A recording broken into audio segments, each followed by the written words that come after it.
Šta je opet, Matiću? Jel mogu da izađem? Čekaj prvo da uđe. A i ti samo što si ušao. Gde ćeš? Pa idem da odgovaram. Kome da odgovaraš? Pa vama ako me pitate, hoću da popravim jedinicu.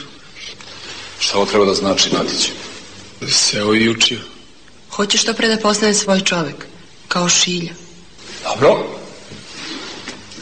Evo da ti olakšam, pošto je ovo za mene baš prijatno iznenađenje. Sam izaberi lekciju i počni. Vi kažete kada počnem.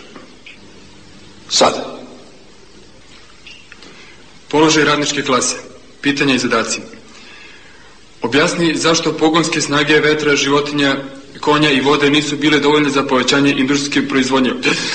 Što je pronalazak parne mašine doprineo da se sprovede industrijska revolucija u Engleskoj. Odgovori sa kojim teškoćama se suočila tkačka industrija u Engleskoj pre pronalaska parne... Čekaj, stani, Matiću, sine. Sam mislio da ćeš ti da daješ odgovore, a ne pitanja da mi postavljaš. Pa hoću, ali ovako piše u udžbeniku. Prvo idu pitanja i zadaci, a posle dođu odgovori.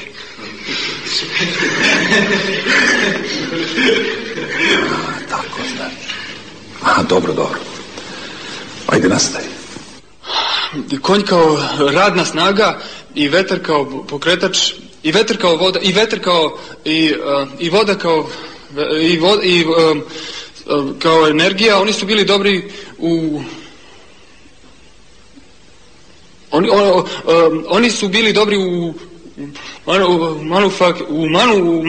manufakturnoj proizvodnji na način kako su bili korišćeni primitivnim sredstvima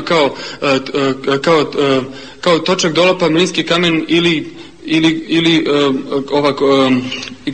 konjska kočija, konjska zahliga. Mašinsko predanje je zahtevalo izum mašinskog tkanja, a veliki broj radnika. Javljaju se zato železnica, parobrodovi, parna mašina i telegraf, tačka. Sve to činilo revoluciju industrijske proizvodnje sa buržoazijom kao nosicem vlasti umesto feudilaca koji su držali zaprege, feudilaca koji su držali dizgine u feudalizmu. Koji su držali dizgine u feudalizmu, dve tačke, počinjalo je novo doba socijalizma, počinjalo je novo doba znak uzvika. To je 66. Dobro je, stine, Matić. I to je dovoljno.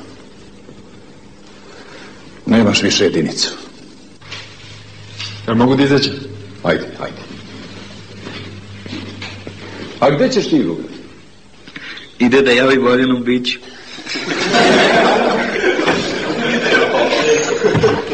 A ti, Jezerkiću, ne možeš da se uzdržiš, a?